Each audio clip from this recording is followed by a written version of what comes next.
We're here tonight to talk about confidential funds. Right. And Commissioner It's so Guanzon. confidential that Oh my! You've been quite What vocal is on there to talk Twitter. about? Twitter or X, as we should now call it. well, confidential funds should concern everyone. Bakit? Kasi pera nyo yan eh.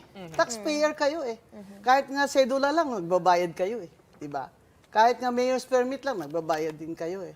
Eh, bakit sila may confidential fund na almost or more than 60% ng debt, country is in debt, more than 60% of the gross domestic product, 14 trillion debt. Tapos, magko-confidential fund kayo ng 2.1 billion sa Office of the President lang. Bakit mag-confidential fund ng Presidente? Nandiyan naman ang confidential fund ng Army, ng military, ng police, that he is the Commander-in-Chief. Bakit kailangan pa niya mag-confidential fund?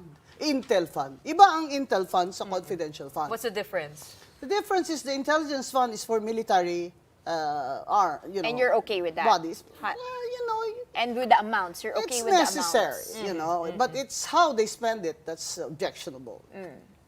The confidential funds are called as such because they are appropriated for civilian agencies. I mean, who are you going to intel in the DSWD?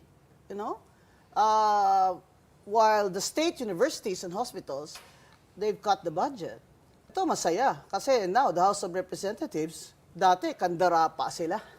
Bigay kay BP Sara ng no questions asked, confidential funds. Ngayon, binawi nyo. Siyempre magagalit si Digong sa inyo. Di ba? Uwak-bawi pala kayo eh. Yung sinabi po ni Presidente. Hero ba kayo? Hero? Ha? Dahil binawi nyo? Dahil nakinig kayo sa taong bayan? Hindi naman eh. Baka naman politika lang yan. Nabanggit po ni former President Duterte na gagamitin sana ni VP Sara yung confidential funds para sa ROTC. Is that legal?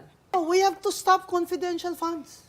And where would we put the money, ma'am? Well, put it in social services. Okay. Put it in state universities. Put it in hospitals. Give it to persons with disability.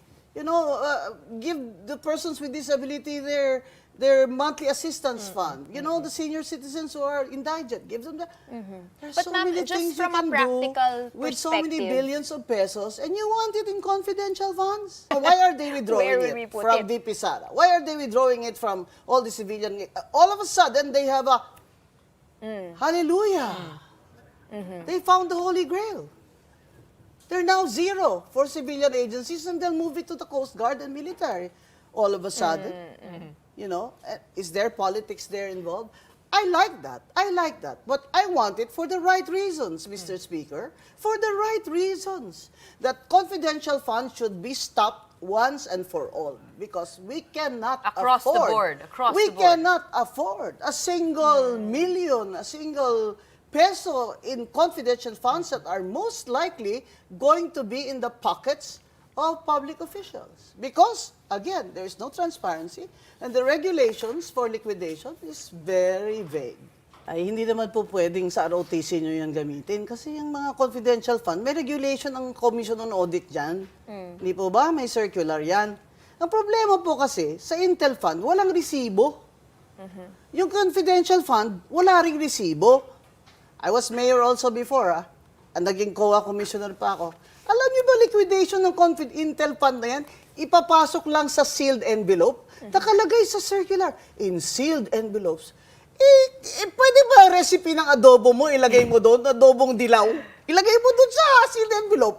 Di ba yan papasa sa COA? Kasi sealed envelope yan eh. That's what I've been saying, that the Congress, aside from doing the Filipino people a favor, so it speaks, magpasa na kayo ng batas na nililimitan nyo yung confidential fund zero sa civilian agencies. At ang Intel funds ay may batas na nag-regulate kung paano yan gagastusin. Senator Sonny Angara was defending the confidential fund of the President, saying that he is the head of state, merong mga bagay na siya lang nakakaalam at nakakakita. Hindi ko alam kung ano alam niya. Pero And ma'am, this has been... Pero I am saying that he is the commander-in-chief and he has all of these intel funds of these military agencies at his disposal.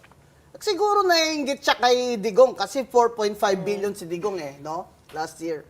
Sabi ni BBM siguro, ba't ako 1.2 billion lang, umaangal kayo? Why now? Why is it just being looked at now, shed to light? Is it the sheer amounts, the sheer audacity? Alam nyo Or kasi, it's been there for every administration? Grabe ang mga tao ngayon Kaya bumagsak yung nila, rating nila. Grabe na yung inflation, grabe na ang rising prices. 60% or more of the GDP ang utang. O baka gusto niyo matulad na kayo sa mga mas mahirap pa na bansa sa atin na halos hindi na tayo makabili ng bigas natin. So in that context na poor ang country naton, mag-intel fund, confidential fund pa kayo na hindi namin alam where you spend it. Napaka-confidential, hindi namin alam. What's up sa Constitution? There has to be accountability and transparency, Gretchen. O saan ang transparency dyan kung sealed envelopes yan? Is there hard evidence that this has been used for corruption? Hard evidence. What do you mean hard evidence? Has anybody been sued in the ombudsman for the misuse of confidential funds? I don't think so. But you gave me an idea. I'm going to search for it tomorrow.